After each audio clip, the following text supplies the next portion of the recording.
We are back with Monday Night Football NFL DFS. I'm your host, Tyler Weeman, and we're going to dive into this Giants versus Patriots game. But before we do, come join us at LineStar.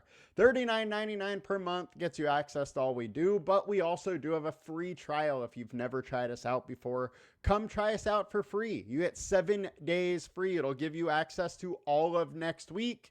It'll also give you access to, the end of week 13 here. So you get the end of week 13, you get all of next week, you have NBA DFS all week long, MMA this weekend, PGA, you get it all. Now let's dive in and figure out what we got on this great Monday Night Football. So injury wise, there's not a whole ton of news. We got a 46.5 total, and Patriots are 7.5 home favorites. There is some rain concerns.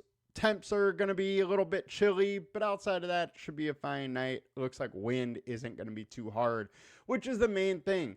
Injury-wise, the Patriots' offensive line is a little beat up, and the Giants' front is a little beat up. Thibodeau's going to be out, and then they have some linebackers that are questionable, but the offenses both look good to go. So let's dive in, and let's look at our captain options tonight. So the two QBs are obvious captain options tonight. Both come with some rushing upside, and that's why I don't mind having them as a captain or MVP. We get a 4-star alert score on May versus the Giants. Giants been allowing 1.9 passing touchdowns per game over the last 9.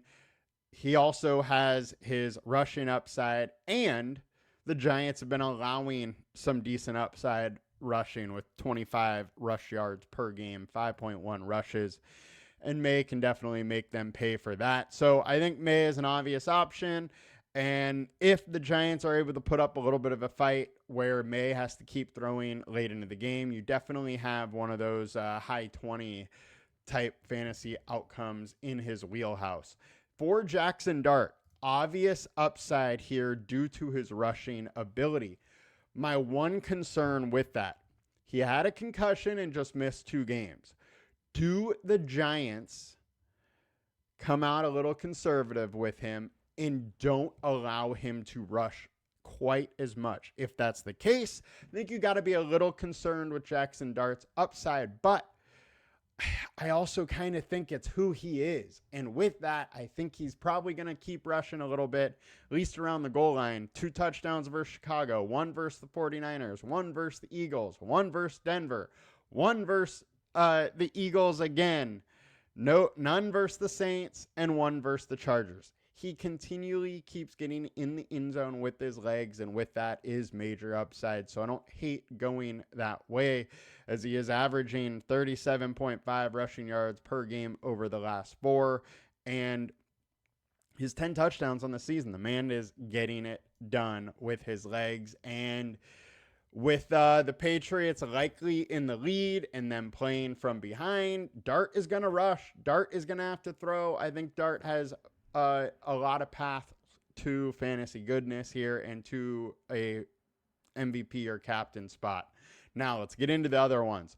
On the Patriots side, Stephon Diggs, 8,800, obviously the pass catcher with the most upside on the Patriots, has some interest.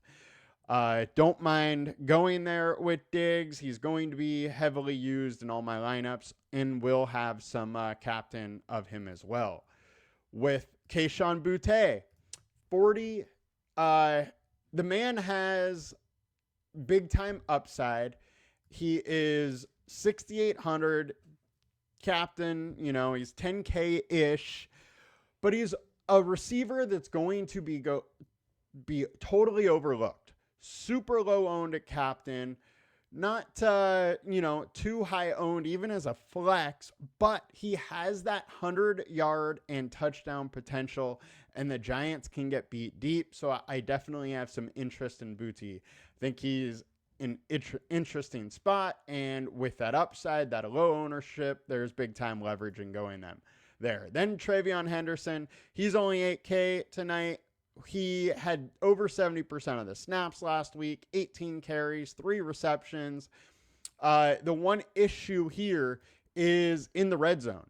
Last week, we had Ramondre get 3 touches in the red zone, whereas Henderson only had 2. So he's going to lose some goal line work, which does obviously hurt his upside. But the man is a playmaker and can bust a big one from anywhere. So I think you need to consider Travion there. And with that synopsis, you also need to consider Ramondre. If Ramondre, in his 30% of touches, still has that goal line work, he can easily pop 2 into the end zone and at low ownership become a guy that you need. As far as running backs, Giants are allowing 1.5 touchdowns per game over the last 4 to the running back, and that's ranked 32nd in the league, so Ramondre is definitely interesting there. The only other captain idea I want to throw out there is Darius Slayton. It's another guy that's going to be low owned in the captain spot, but has the bigger play potential. His last 2 games with Dart, 5 for 62 and 4 for 89.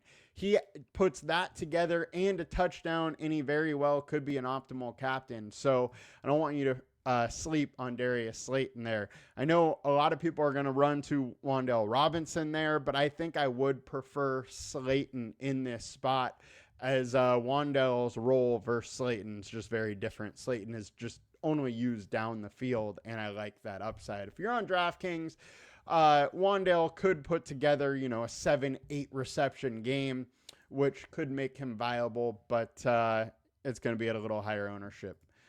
Now, let's dive in position by position. We went over the quarterbacks already, so we can just go straight in to running backs. And Tyrone Tracy at 7,600, he does carry some upside. And one aspect of it that I think is a little bit interesting is Devin Singletary, up until last week, had been taking a lot of the red zone work from Tyrone Tracy. But last week, Tracy had 5 red zone touches, whereas Singletary only had 1. If this continues where Tracy is gaining more of that red zone role, then Tracy becomes very interesting to use today, not only in a flex, but also potential as a captain. And last week, Tracy had 71% of the snaps versus 30% for Singletary, which is the lowest since Scattaboo went out. So there could be a slight changing of the guard here. Tracy does have some interest. He can do it in a lot of different ways via the pass or the rush. The thing is that those last 2 games were also with Winston, so maybe that higher passing usage was due to Winston, and with Dart, that falls back to very little passing usage. But Tracy he is a converted wide receiver into a running back, so he does have the chops to catch the ball. I think it's an interesting path you can possibly go. And then Singletary, we kind of went over it here. His path is touchdowns, and if he's not getting those red zone usage, then you really don't care about using him too much. Ramondre Stevenson could have that red zone role still, so very interesting. Getting on over to the wide receiver spot. Diggs, very interesting. We went over him again. He's a star. You can use him whenever in these games, in these single entry games or single game slates. Wan'Dale Robinson at 9K. Obviously carries some interest. They're going to be playing from behind. He has that capability to get those double-digit targets and come through. My issue is with Jackson Dart. He's 6 for 62, 9 for 46, 3 for 48, 6 for 95. His ADOT is just a little closer to the line of scrimmage than with Winston, where he did get down the field a little bit. Now, part of that was some trickery with a 50-yard throw, but you take that 50-yard touchdown out, and he was still 8 for like 100. So Robinson does carry some upside. He's going to get peppered with targets. He's in a tough spot versus Christian Gonzalez, but Christian Gonzalez is usually on an island. So if he can beat him, there is some potential there. And touchdowns have been going to the opposing wide receiver. So I don't hate Wan'Dale Robinson. Definitely in flex conversation. Could be optimal, but I just think it is a little less likely that he is optimal. I'd kind of shy to that Dart or Slayton side just due to, getting different. But Wan'Dale Robinson is a fine play as well. I want to bring up Isaiah Hodgins here. Now, he is now the wide receiver 3 here in New York, and 6 targets the last 2 games. Now, even with Slayton back, he's stayed at 66% target share. Now, Slayton only had 63%, so maybe part of that was his first game back from injury here, but I think he could stay 50+% target of snap share here, and with that, at a low price, a guy that's obviously being able to get some targets does have some interest in a behind game script, so don't sleep on Hodgins there. Mac Hollins been running routes, but with this Patriots wide receiver core and Booty healthy again, there's just not a whole lot of upside there. Don't mind a little bit, but don't want to go too hard. Demario Douglas, he plays limited snaps, but he's targeted a ton when he's out there and has real rapport with Drake May, has touchdown upside, so I don't totally hate it. It's just a low likelihood of coming through with his limited snaps, but at 4K, he is definitely a guy that you can throw in your lineup if you need a little upside there. Now let's get over to the tight end spot. Now, Theo Johnson is one of my favorite plays on this slate and actually should be considered in the captain spot because of his touchdown upside. The man keeps getting it done, keeps finding the end zone. And he has 5 touchdowns on the year. He's averaging 53.8 yards per game over the last 4. And the Patriots are giving it up to tight ends on the year with 63.3 yards per game, 0.3 touchdowns. The opponent rank is 26. So I think Theo Johnson has big time upside. They're going to be throwing. And him and Jackson Dart have a real rapport. 8 for 75, 6 for 27 and a tutty. 3 for 27 and a tutty. 3 for 20, 3 for 66 and a tutty, 2 for 27, 6 for 33 and 2 touchdowns. There is absolutely a rapport here between Dart and Theo Johnson, and he has upside with it. Hunter Henry versus the Giants. Man, Hunter Henry absolutely crushed the Bengals last week, but it feels a little point chasey for me to go back to Henry in this spot. It's much different. The Giants have actually been very good versus the tight end, while the Bengals have been like historically bad. I don't love Henry in this spot. I would rather go to one of the wide receivers. But if Henry starts to become very low owned, there is some interest as he has been a very trusted target for May. And he at least has some safety as he's routinely in that, 3 to 5 catches for 40 plus yards area. And at 7,400, you could do worse because he gets in the end zone, and he's optimal very easily. Daniel Bellinger at 1.6K needs to be considered. He is the tight end too, but he's still running 60-70% of the routes, and Dart has a rapport with these backup tight ends or with the tight ends. So I like the upside here, and I don't mind a little bit of a 1.6K super low owned punt in Bellinger. Austin Hooper also is used. You can use him, but hey, Giants been very good versus tight end. I just don't really love the play, especially at 3,400. Getting on over to defense and kicker. I think Patriots D definitely carries some upside in this spot versus the Giants and Jackson Dart. Now, the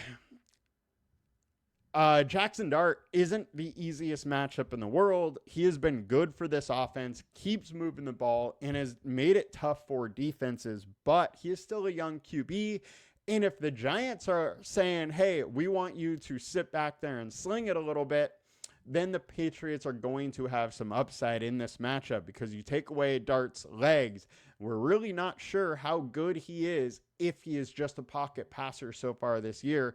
And, Patriots D has definitely got it done and definitely carries solid upside. On the Giants side at 3,200, I don't hate going this way due to the fact this O-line for the Patriots is very beat up. But this Giants D has not really got anything going all year long, and you're really going to need a touchdown or a special teams touchdown to make them optimal, and it's just not very likely. As always, both kickers are firmly in play. I expect the Patriots to really move the ball very easily versus the Giants if it's a situation where they can handle in the red zone a little bit with the beat up Patriots O-line. Then maybe Borales makes a little more sense than Koo, but both these guys need to be considered for this game. That's going to do it for us today, guys. I hope you guys have a great Monday night. Let's watch this game. Let's make some money. Good luck, and please come join us at LineStar. Use that free trial if you've never tried us out before, and like, comment, subscribe to our video. Talk to y'all later. Peace.